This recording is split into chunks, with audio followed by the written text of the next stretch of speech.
என் அருமை சகோதரர்களே, இந்த தலைப்பிலே நான் அடுத்ததாக பார்க்க போவது இந்த ஹஜ் என்ற வணக்கத்தினுடைய சிறப்புகள் சம்பந்தமாக. இவ்வளவு ஒருவர் அர்ப்பணிப்போடும் தியாகத்தோடும் நிறைவேற்றுகின்ற இந்த வணக்கம், இதற்கு அல்லாஹு தஆலா என்ன வெகுமதியை தான் வைத்திருக்கிறார்? ஏன் நாம் அதை அறிந்து கொள்ள வேண்டாமா இல்லையா? அல்லாஹ்வுக்காக அதை நிறைவேற்றுகின்ற பொழுது, தூய்மையான எண்ணத்தோடு நிறைவேற்றுகின்ற பொழுது, அல்லாஹ் எனக்கு என்ன வெகுமதியை தான் இதற்கு தருவதற்கு அல்லாஹ் தயாராக இருக்கின்றார் என்பதை ஒவ்வொரு மூமினுடைய உள்ளமும் அறிந்து கொள்வதற்கு விரும்பும். எனவே அருமை சகோதரர்களே, அது சம்பந்தமாக வரக்கூடிய ஹதீஸ்களை நாம் பார்ப்போம். புகாரிலே இடம்பெறக்கூடிய ஹதீஸ், அபூ ஹுரைரா ரலியல்லாஹு அன்ஹு அவர்கள் ரிவாயத் செய்கிறார்கள், அன்ன ரசூலுல்லாஹி ஸல்லல்லாஹு அலைஹி வஸல்லம் قال العمرة إلى العمرة كفارة لما بينهما والحج المبرور ليس له جزاء إلا الجنة. ஒருவர் ஒரு உம்ராவை நிறைவேற்றுகிறார், அடுத்து இன்னொரு உம்ராவை நிறைவேற்றுகிறார் என்று சொன்னால், அந்த இடைப்பட்ட காலங்களில் அவரால் நிகழ்ந்த அனைத்து பாவங்களுக்கும் அந்த இரண்டாவது உம்ரா பரிகாரமாக அமைந்து விடுகிறது என்று நபி அவர்கள் கூறினார். அது எத்தனை வருடங்கள் கழித்து அவர் செய்தாலும் பரவாயில்லை, அந்த இடைப்பட்ட காலங்களில் நிகழ்ந்த பாவங்களுக்கு இரண்டாவது உம்ரா பரிகாரமாக அமைந்து விடுகிறது என்று நபி அவர்கள் கூறினார்கள். அடுத்து சொன்னார்கள், வல் ஹஜ்ஜுல் மப்ரூர், ஒப்புக்கொள்ளப்பட்ட ஹஜ் இருக்கிறதே அதற்குரிய கூலி சுவர்க்கத்தை தவிர வேறில்லை. என் அருமை சகோதரர்களே, அல்லாஹ்விடத்தில் எது மிக உயர்ந்ததாக இருக்கிறதோ, அல்லாஹ் தஆலா எதை தனது மூமின்களுக்கு மிக உயர்ந்த வெகுமதியாக தயார்படுத்தி வைத்திருக்கின்றானோ அதைத்தான் இதற்கு கூலியாக பிரதி உபகாரமாக அல்லாஹ் கொடுக்கின்றான்.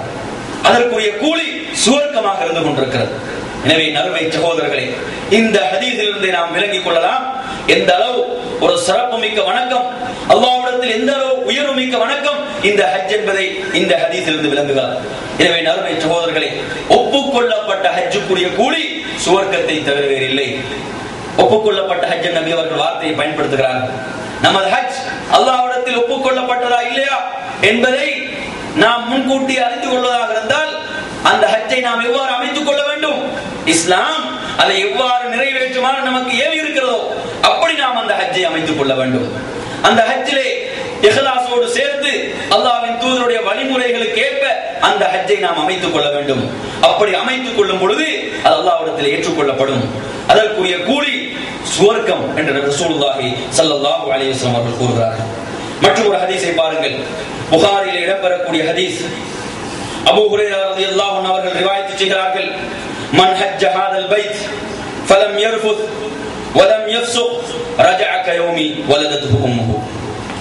இந்த வீட்டை எவர் ஹஜ் செய்கின்றாரோ அவர் அந்த ஹஜ்ஜுடைய வணக்கத்தை நிறைவேற்றுகின்ற பொழுது தனது மனைவியோடு இல்லற வாழ்க்கையிலே ஈடுபடவில்லை, தீய வார்த்தைகளை பேசவில்லை, அநாகரிகமாக நடந்து கொள்ளவில்லை, பாவமான காரியங்களை செய்யவில்லை, இப்படி இவர் தனது ஹஜ்ஜை அமைத்துக் கொள்வார் என்று சொன்னால் அவர் அந்த ஹஜ்ஜை முடித்துவிட்டு திரும்புகின்ற பொழுது அவர் அன்று பிறந்த ஒரு பாலன், ஒரு குழந்தை போன்று ஒரு பரிசுத்தமான நிலையிலே அவர் திரும்புகிறார் என்று ரசூலுல்லாஹி ஸல்லல்லாஹு அலைஹி வஸல்லம் கூறினார்.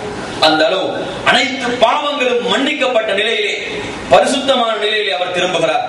ஆனால் என்ன கவனிக்க வேண்டும், அந்த ஹஜ்ஜின் பொழுது நாம் நமது மனைவியோடு இல்ல வாழ்க்கையில் ஈடுபட்டு விடக்கூடாது, அது சம்பந்தமான எந்த ஒரு விடயத்தையும் செய்துவிடக் கூடாது. அது மாத்திரமல்லாமல் தீய வார்த்தைகளை பேசுவது, தீய காரியங்களை செய்வது, இப்படி எந்த ஒரு காரியத்திலும் ஈடுபட்டு விடக்கூடாது. உண்மையிலே மிகவும் பொறுமை அவசியமான ஒரு இடம். பல லட்சக்கணக்கான மக்கள் அந்த இடத்திலே கூடுகிறார்கள் என்று சொன்னால் மிக பொறுமையோடு நாம் இந்த வணக்கத்தை நிறைவேற்ற வேண்டும். நமது சிந்தனை, நமது எண்ணம் எதுவாக இருக்க வேண்டும் என்றால், யா அல்லாஹ், இந்த வணக்கத்தை தூய்மையாக செய்து நான் உனது திருப்பொருத்தத்தை பெற்றுக் கொள்ள வேண்டும், சுவர்க்கத்தை பரிசாக பெற வேண்டும். இதில் என்ன கஷ்டங்கள் துன்பங்கள் வந்தாலும் அவைகளை உனக்காக நான் தாங்கிக் கொள்வேனே தவிர நான் தவறாக பேச மாட்டேன், தவறாக நடந்து கொள்ள மாட்டேன், தீயவற்றை பேச மாட்டேன். இப்படி அருமை சகோதரர்களே, நமது எண்ணங்களை ஆழமாக நாம் நிலைநிறுத்திக் கொள்ள வேண்டும். ஏனென்றால் ஒரு சிலர் அந்த இடத்துக்கு சென்றதன் பிறகு தான் ஹஜ்ஜிக்கு வந்தேனா என்பதை மறந்து செயல்படக்கூடிய அவநிலைகளை பார்த்துக் கொண்டிருக்கிறோம். நான் நிறைவேற்றுவது ஒரு உயர்ந்த வணக்கமே, பல அர்ப்பணிப்புகளை தியாகங்களை செய்து இந்த இடத்துக்கு வந்திருக்கின்றேனே, இது அல்லாஹ்வால் ஒரு பரிசுத்தப்படுத்தப்பட்ட ஒரு இடமாக இந்த இடம் இருக்கிறது என்ற எந்த ஒரு சிந்தனையும் இல்லாமல் அங்கு அநாகரிகமாக செயல்படக்கூடிய காட்சிகளை பார்த்துக் கொண்டிருக்கிறோம். இவைகளிலிருந்து நாம் மிக எச்சரிக்கையாக இருக்க வேண்டும். எனவே அருமை சகோதரர்களே, மிகவும் பொறுமையோடும் அர்ப்பணிப்போடும் நாம் இந்த வணக்கத்தை எந்த ஒரு பாவமும் கலந்து விடாமல் தூய்மையான முறையிலே இந்த வணக்கத்தை நிறைவேற்றுவதற்கு கடமைப்பட்டிருக்கிறோம். அப்படி நாம் அதை அமைத்துக் கொள்கின்ற பொழுதுதான் நாம் அனைத்து பாவங்களும் மன்னிக்கப்பட்ட ஒரு புது மனிதனாக, ஒரு புதிய அத்தியாயத்தை ஆரம்பிக்கக்கூடிய ஒரு மனிதனாக, நமது வாழ்க்கை என்ற புத்தகத்தில் ஒரு புதிய பக்கத்தை திறந்தவர்களாக நாம் திரும்பி வருகிறோம். எனவே நறுமை சகோதரர்களே, இந்த ஹதீஸும் இந்த ஹஜ் என்ற வணக்கத்தினுடைய சிறப்பை நமக்கு சொல்லி தந்து கொண்டிருக்கிறது. அடுத்ததாக புகாரியுடைய மற்றொரு ஹதீஸை பார்ப்போம். அபூ ஹுரைரா ரலியல்லாஹு அன்ஹு அவர்கள் ரிவாயத் செய்கிறார்கள். ஒரு மனிதர் வருகிறார், அல்லாஹ்வின் தூதரிடம் வந்து கேட்கிறார், ஐயுல் அமலி அஃதல், இபாதத்துகளில், வணக்க வழிபாடுகளில், அமல்களில் எது மிகச் சிறந்தது என்று கேட்கிறார்கள். அப்பொழுது நபி அவர்கள் சொல்கிறார்கள், ஈமானும் பில்லாஹி வ ரசூலிஹி, அல்லாஹ்வையும் அல்லாஹ்வுடைய ரசூலையும் நம்பிக்கை கொள்வதுதான் அமல்களில் மிகச் சிறந்தது என்று சொல்றார். அல்லாஹ்வையும் அல்லாஹ்வுடைய ரசூலையும் நம்பிக்கை கொள்வது. பிறகு அந்த மனிதர் கேட்கிறார், சும்ம மாதா, பிறகு என்ன அல்லாஹ்வின் தூதரே என்று கேட்கின்ற பொழுது, அல் ஜிஹாது ஃபீ சபீலில்லாஹ், அல்லாஹ்வுடைய வழியிலே ஜிஹாத் செய்வது என்று நபி அவர்கள் பதிலளிக்கின்றார்கள். பிறகு எது என்று அவர் கேட்கும் பொழுது நபி அவர்கள் சொன்னார்கள், ஹஜ்ஜும் மப்ரூர், ஒப்புக்கொள்ளப்பட்ட ஹஜ் என்று சொன்னார். எனவே நறுமை சகோதரர்களே, ஈமானுக்கு அடுத்ததாக ஜிஹாதை சொல்கிறார்கள், ஜிஹாதுக்கு அடுத்ததாக ஹஜ்ஜை சொல்வதை பார்க்கிறோம். எனவே இந்த அளவு சிறப்பும் உயர்வும் இந்த வணக்கத்துக்கு இருக்கின்றது. எனவே என் அருமையானவர்களே, இப்படி சிறப்புகள் நிறைந்த இந்த வணக்கத்தை நாம் நிறைவேற்றுவதற்கு அல்லாஹ்வை பிரார்த்திப்பது மாத்திரமல்ல, அதற்கான அனைத்து முயற்சிகளையும் நாம் மேற்கொள்ள வேண்டும்.